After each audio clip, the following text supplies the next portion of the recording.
students, today we are going to start the chapter The Living World. That is the first chapter of our textbook. But before we begin with the chapter, first we need to know certain things.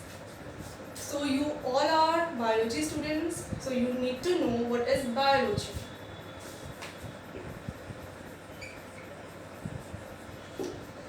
Biology is the branch of science that deals with living things. Living things की study जिस branch में करते हैं science की, that is biology. Living things like plants, animals, other organisms, algae, fungi, सबकी अगर study करनी है तो किस branch में करेंगे? Biology के अंदर करेंगे study. अब biology को भी two major sections में या इसकी भी two major branches बना दी, botany and zoology.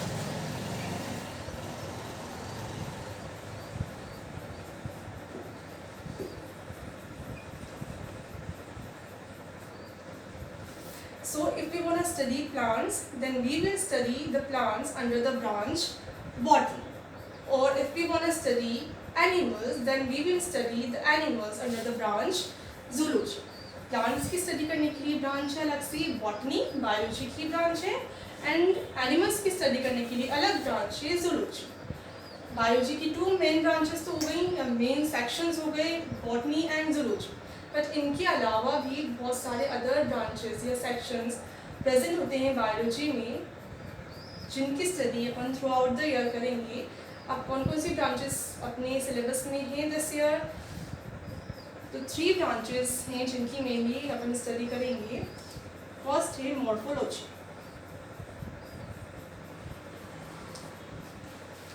Morphology is the branch of biology which deals with the study of form or structure of an individual or the organ or cells of an individual. किसी भी individual की, किसी भी organism की अगर अपन structure की study करें, उसकी फॉर्म्स की स्टडी करें और if we study the features of an organism, then that branch of science or biology in which we will study all these things is morphology.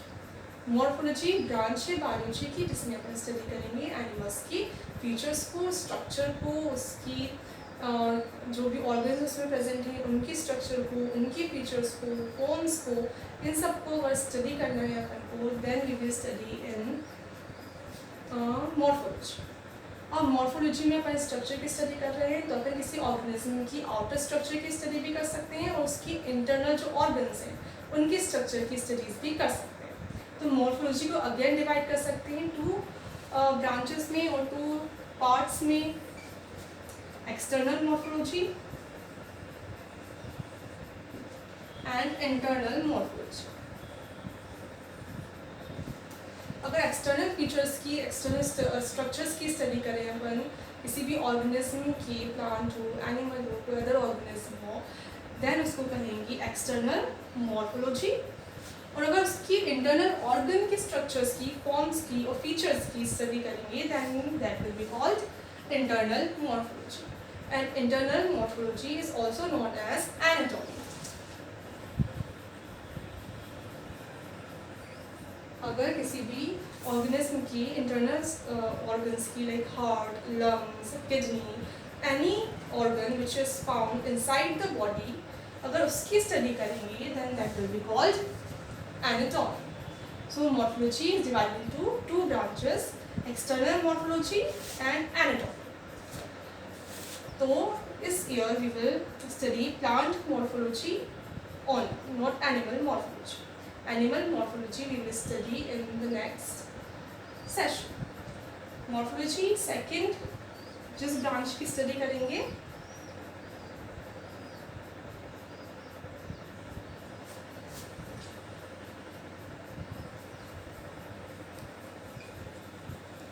Physiology.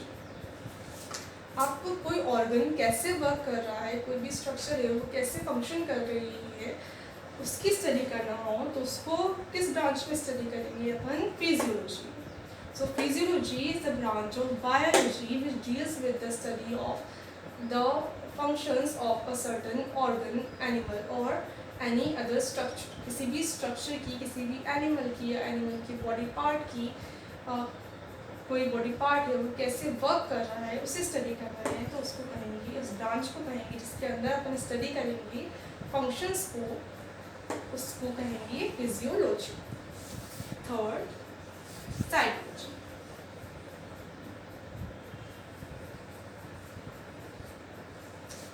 So all living things are made up of cells. जो सारी living things हैं sales की बनी हुई होती हैं। Sales की study करें अगर सेल्स की स्ट्रक्चर की, उनके साइज की, उनके इंटरनल ऑर्गेनल्स की, उनके अंदर क्या क्या प्रेजेंट है, वो सेल कैसे फंक्शन करती है, कैसे डिवाइड होती है सेल, उन सब चीज़ों को अगर स्टडी करेंगे तो वो ब्रांच होगी बायोलॉजी की साइकोलॉजी। साइकोलॉजी में we will study the structure, the shape and functions and the cell division. So this year we will study plant morphology, plant physiology and animal physiology, and also psychology along with certain other things.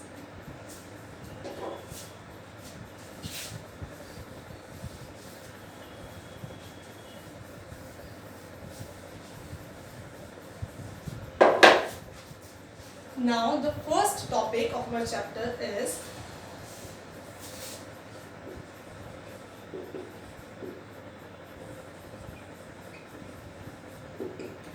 what is living. So what is living?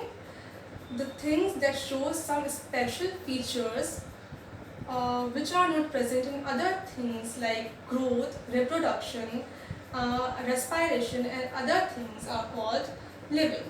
So the things which are alive and perform certain special functions are called living. आप जो भी feature है, कोई special feature है, certain special features होते हैं जो living things में प्रेजेंट होते हैं। अगर कोई थिंग वो फीचर्स शो करे तो then we will consider it living. अगर वो फीचर्स शो नहीं करती then that thing will be non living. अब वो कौन से हैं सारे features? So the first feature is growth. So if thing growths then it will be considered living. अगर कोई थिंग है वो ग्रो करे तो उसको कहेंगे लिविंग। अब ग्रोथ जो होती है लिविंग थिंग्स में वो होती है इंट्रिंसिक, यानी जो लिविंग थिंग्स हैं वो ग्रो करती हैं अंदर से, इंटरनली या इंट्रिंसिक वे में ग्रो करती हैं। अपन कहें कि अदर थिंग्स भी हैं जो लिविंग नहीं है, अपन कहते नहीं हैं कि ये लिविंग है, फिर भी वो ग्रो करती हैं। लाइक सैंड ड्यून से जो डेजर्ट्स में प्रेजेंट हैं वो ग्रो कर जाते हैं, वो साइज में बढ़ जाते हैं, उनका साइज़ चेंज होता रहता है, बड़े हो जाते हैं, छोटे हो जाते हैं, पर वो ग्रो तो कर रहे हैं बट वो ग्रोथ है एक्सट्रिंसिक, वो बाहर से ग्रो कर रहे हैं, उनके बाहर से कोई अदर मटेरियल, अदर सब्सटेंस उन पर इकट्ठा हो रहा है, एक्यूमुलेट हो रहा है, इस वजह से वो ग्रो कर रहे हैं। बट जो लिविंग थिंग्स होती हैं उनका फीचर है कि वो इंट्रिंसिक ग्रोथ शो करती हैं, यानी उनकी ग्रोथ होती है बॉडी के अंदर से।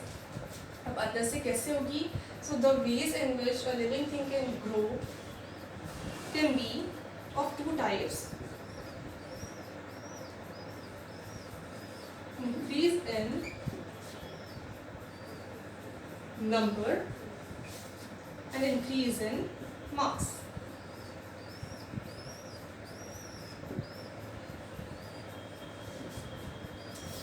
अब कोई भी सेल है, अब लिविंग थिंग्स की बॉडी होती है सेल्स की बनी हुई।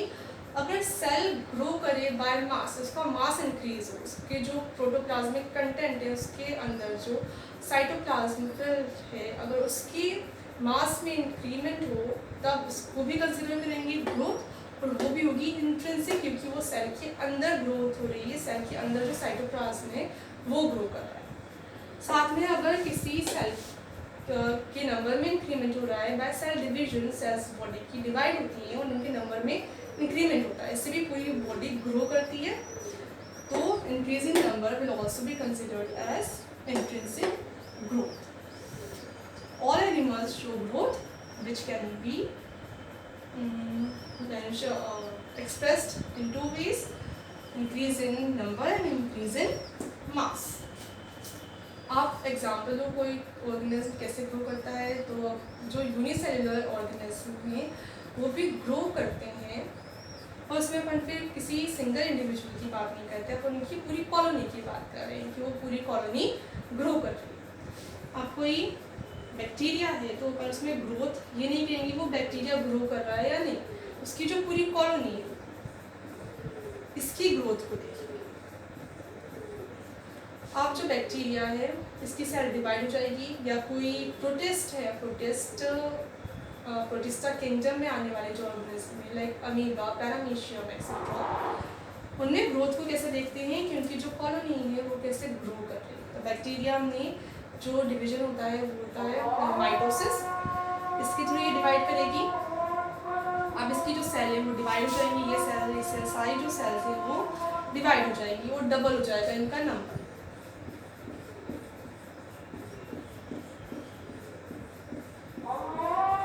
सो यूनिसेलुलर ऑर्गेनिज्म में जो ग्रोथ है वो सिर्फ इंक्रीजिंग नंबर के थ्रू शो होती है, उसमें मास इंक्रीमेंट को मेंशन नहीं करते। इसमें ग्रोथ में अपन क्या देख रहे हैं सिर्फ कि इनमें इंडिविजुअल का नंबर इंक्रीज हो गया, तो जो यूनिसेलुलर ऑर्गेनिज्म होते हैं वो सिर्फ नंबर इंक्रीज करके ग्रोथ को शो करते हैं। ये इतनी कॉलोनी थी वो बढ़ गया साइज कॉलोनी का और बड़ा हो गया, उसमें ग्रोथ हो गई पूरी कॉलोनी में, ना कि सिर्फ एक इंडिविजुअल। और उसकी टोटल मास में अगर मास भी देखें अपन तो उसका जितना मास था उससे ज़्यादा मास हो गया सारी सेल्स का कंबाइन। तो उसमें अपन दोनों ग्रोथ की जब बात करेंगे तब पूरी कॉलोनी की करेंगे, ना कि केवल एक individual. So first feature is growth, ये बात करें अपन ने यूनिसेलुलर ऑर्गेनिज्म के बारे में। अब वो मल्टी सेलुलर ऑर्गेनिज्म में, प्लांट्स एनिमल्स में भी ग्रोथ होती है। अब प्लांट्स में जो ग्रोथ होती है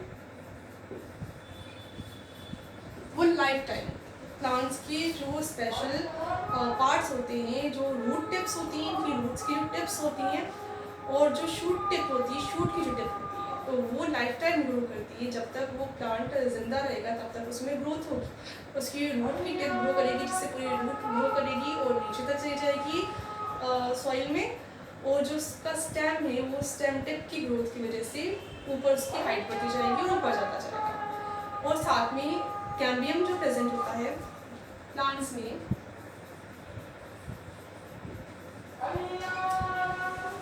प्लांट्स का स्टेम है, स्टेम में स्पेशल टिश्यू प्रेजेंट होता है दैट इज कॉल्ड कैम्बियम। उसका क्या फंक्शन होता है, वो सेल डिवीजन के थ्रू जो स्टेम है उसकी विड्थ को बढ़ाता है, उसकी जो विड्थ है वो बढ़ जाती है इसमें कैम्बियम में डिवीजन की वजह से। तो वो भी ग्रोथ ही है, सेल डिवाइड हो रही है, सेल का नंबर इंक्रीज हो रहा है। तो ये जो कैम्बियम है ये भी लाइफ टाइम ग्रोथ शो करता है, जैसे शूट टिप करती है, रूट टिप करती है, वैसे जो कैम्बियम है यानी जो प्लांट की विड्थ है वो भी लाइफ टाइम इंक्रीज होती जाती है। तो प्लांट्स में जो ग्रोथ होती है वो लाइफ टाइम होती है, थ्रू आउट द लाइफ होती है। अब एनिमल्स की अगर बात करें